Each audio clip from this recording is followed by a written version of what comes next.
welcome or welcome back to my channel. Here is your girl Neelam and I am the MBBS first year student from Chhattisgarh institute of medical sciences Bilaspur. और मेरा आज का video Chhattisgarh state के government medical college में admission लेने के लिए जो भी डॉक्यूमेंट्स रिक्वायर्ड हैं उन पे होने वाला है। जैसा कि हम जानते हैं कि नीट 2023 का रिज़ल्ट आ चुका है और जितना एक्सपेक्टेड था रिज़ल्ट उससे बहुत ज़्यादा वियर्ड रिज़ल्ट आया हुआ है। कहने का मतलब बहुत ज़्यादा मार्क्स पे बहुत ज़्यादा रैंक इस बार आया हुआ है। 2022 में 577 मार्क्स में 34,000 रैंक गई हुई थी, जबकि इस साल 591 मार्क्स में 34,000 रैंक गई हुई है। ये एक्सपेक्टेड तो था कि रैंक इंक्रीज़ करेगा बिकॉज एनटीए ने पेपर थोड़ा इजी बना दिया था पिछले साल के कंपैरिजन में और बच्चों ने बहुत अच्छा परफॉर्म किया, जिसके कारण जो रैंक थे वो बहुत ज़्यादा इंक्रीज़ कर गए। ईयर जो रैंक है वो बहुत ज़्यादा इंक्रीज़ करने वाले हैं बिकॉज अब जो एस्पिरेंट्स हैं वो बहुत पहले से अपनी प्रिपरेशन शुरू कर देते हैं नीट के, जिसके कारण वो नीट में बहुत अच्छा परफॉर्म करते हैं।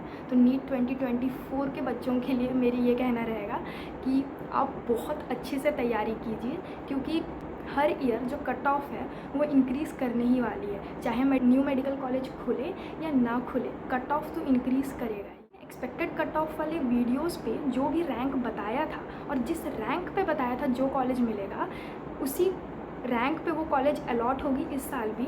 तो आप मेरे पिछले वीडियोस पे जाकर के देख सकते हैं कि आपको कौन सा कॉलेज अलॉट होने वाला है, वरना आप मुझसे कमेंट सेक्शन में भी पूछ सकते हैं। मैं सारे कमेंट्स का आंसर ज़रूर दूँ। 2023 का जो एकेडमिक सीज़न आने वाला है वो 1 अगस्त से शुरू होने वाला है, तो काउंसलिंग जो होगी वो बहुत जल्दी होने वाली है। और इस बार काउंसलिंग के प्रोसेस में भी थोड़ा चेंज किया गया है। इस बार हर स्टेट की अपनी काउंसलिंग ना हो करके एक सेंट्रलाइज्ड काउंसलिंग होने वाली है। तो जो भी डॉक्यूमेंट्स रिक्वायर्ड होंगे वही डॉक्यूमेंट्स जो पिछले साल रिक्वायर्ड थे इस साल भी सिमिलर वही डॉक्यूमेंट्स रिक्वायर्ड होंगे। तो बिना लेट किए चलिए डॉक्यूमेंट्स को जल्दी डिस्कस करते हैं। स्क्रीन में आपके साथ शेयर कर रही हूँ ये जो डॉक्यूमेंट है, ये 37 पेज का डॉक्यूमेंट है, जिसमें से 18th और 19th पेज पे documents which are required for scrutiny and admission वो दिया हुआ है। ये डॉक्यूमेंट मैंने CGDME की वेबसाइट से डाउनलोड किया है, आप भी जा कर के वहाँ से डाउनलोड कर सकते हैं इस डॉक्यूमेंट को। इसके अलावा मैं ये डॉक्यूमेंट को डिस्क्रिप्शन बॉक्स में इसका लिंक ज़रूर दे दूँगी, वहाँ से भी जा कर के आप डाउनलोड कर सकते हैं।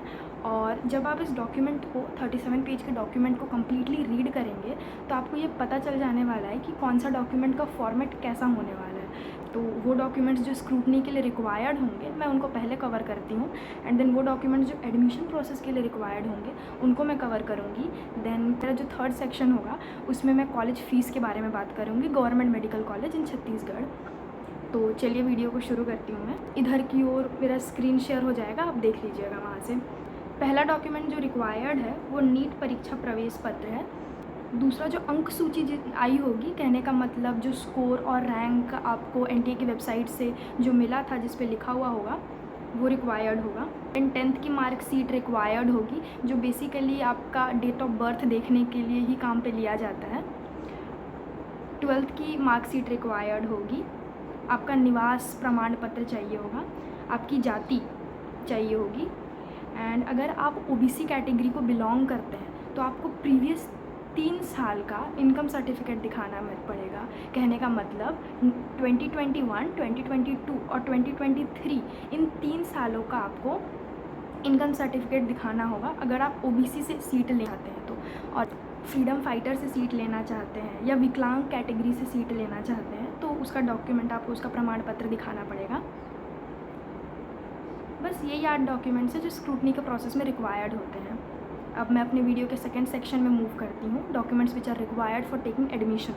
इसमें आपको आवंटन पत्र की रिक्वायरमेंट होगी। कहने का मतलब जैसे ही आपका नीट का मेरिट लिस्ट आएगा छत्तीसगढ़ स्टेट का, उसके बाद आपका अलॉटमेंट लिस्ट आने वाला है। उस अलॉटमेंट लिस्ट से आपको वेबसाइट CGDME की वेबसाइट से ही आपको अलॉटमेंट लेटर मिल जाएगा। उस अलॉटमेंट लेटर का आप प्रिंट आउट निकलवा लीजिएगा, वही आपका आवंटन पत्र होगा। कहने का मतलब अलॉटमेंट लेटर इन इंग्लिश। शासकीय सेवा बंद पत्र यानी कि जो सर्विस बॉन्ड है जो छत्तीसगढ़ में 2 साल का है। कहने का मतलब 5.5 साल की पढ़ाई पूरी करने के बाद में आपको किसी भी गांव वाले इलाके में जा कर के 2 साल का सर्विस देना पड़ेगा। उसके लिए बॉन्ड पेपर है, ये 250 रुपये का बॉन्ड पेपर होता है। इसके बाद आपको एक ब्रेकेज बॉन्ड भी देना पड़ेगा, जिसको डिसकंटिन्यूएशन बॉन्ड भी बोलते हैं। कि आप इन 5.5 साल के कोर्स में आप कभी भी कॉलेज को छोड़ करके नहीं जा सकते या किसी दूसरे इंस्टीट्यूट में एडमिशन नहीं ले सकते। अगर आप एडमिशन लेते हैं तो 25 लाख का जो ह्यूज अमाउंट है वो आपको पे करना पड़ेगा। देन आपको मेडिकल फ़िटनेस सर्टिफिकेट लगेगी। ये फ़िटनेस सर्टिफिकेट आपको बाहर से नहीं बनाना है। जब आप एडमिशन कराने के लिए जाएंगे तो आप एक मेडिकल कॉलेज में ही एडमिशन कराने जा रहे हैं, तो मेडिकल कॉलेज से लगा हुआ हॉस्पिटल होता है, वहाँ पर जा कर के आपका fitness certificate within half an hour बन जाने वाला है। तो उसके लिए आपको पहले से टेंशन लेने की कोई ज़रूरत नहीं है। देन आपको ट्रांसफ़र सर्टिफिकेट लगेगा। उसके साथ में आपको कैरेक्टर एंड माइग्रेशन सर्टिफिकेट भी लगने वाला है। ये जो भी डॉक्यूमेंट्स मैं बता रही हूँ ना, जैसे कि breakage bond, service bond, gap certificate जो आगे मैं कवर करूँगी, ये सारे के सारे डॉक्यूमेंट्स आपको पहले से बनवा के नहीं रखना है।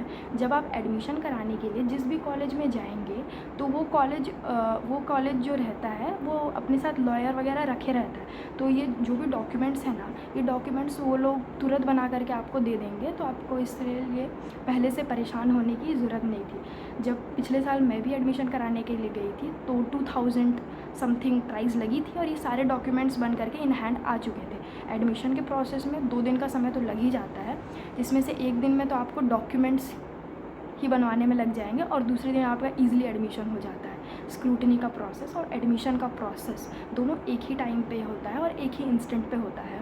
तो इसके लिए आपको टेंशन लेने की कोई ज़रूरत नहीं है कि मुझे स्क्रूटनी के लिए कहीं और जाना पड़ेगा और एडमिशन के लिए कहीं और जाना पड़ेगा। दोनों एक ही टेबल पर हो जाता है। उतना ज़्यादा डिफ़िकल्ट नहीं है एडमिशन लेना, वो आप दे।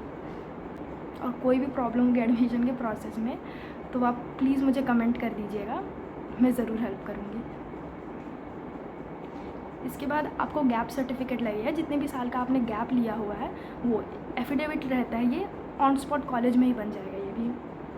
इसके अलावा आइडेंटिफिकेशन कार्ड के तौर पे आप आधार कार्ड दे सकते हैं, वोटर आईडी कार्ड दे सकते हैं, ड्राइविंग लाइसेंस दे सकते हैं। इसके अलावा आपको पासपोर्ट साइज फ़ोटो लगेगी, जिसका जो रेशियो रहता है वो वेबसाइट पे जब आप डॉक्यूमेंट्स को डाउनलोड करेंगे तो आपको पता चल जाने वाला है। 4 लिखा हुआ है, लेकिन मैं तो कहूँगी आप 10 से 15 पासपोर्ट साइज़ फ़ोटोज़ तो अपने साथ रखिए ही, क्योंकि बहुत फ़ोटोज़ लगते हैं। और ये जितने भी डॉक्यूमेंट्स रिक्वायर्ड होंगे ना, इनका मैक्सिमम 2 से 3 कॉपीज़ तो इनकी बना ही लीजिएगा, क्योंकि हर जगह ये डॉक्यूमेंट्स रिक्वायर्ड होंगे।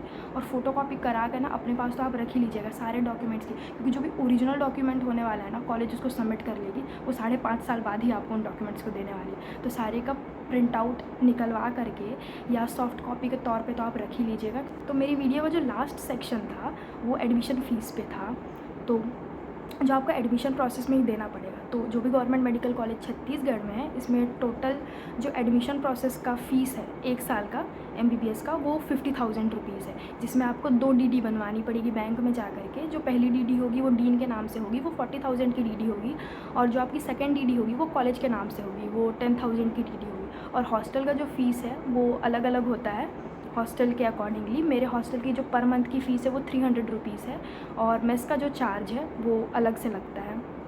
आज के लिए बस इतना ही। ये जो वीडियो मैंने डाला है ये ऑन डिमांड वीडियो था, और आपको किसी भी वीडियो की अगर डिमांड हो तो आप मुझे कमेंट सेक्शन पे कमेंट कर दीजिएगा। अगर आप चाहेंगे कि मैं एडमिशन प्रोसेस पे वीडियो बनाऊँ तो मैं वो भी बना दूँगी। और आपको कोई भी डाउट हो कि मेरे इस मार्क्स पे मुझे कौन सा कॉलेज अलॉट होगा या ऐसा कुछ भी, तो आप मुझे प्लीज़ कमेंट कर दीजिएगा, मैं सारे कमेंट का आंसर देती हूँ। तो आज के लिए बस इतना ही, मिलते हैं अपने अगले वीडियो में, तब तक के लिए बाय बाय।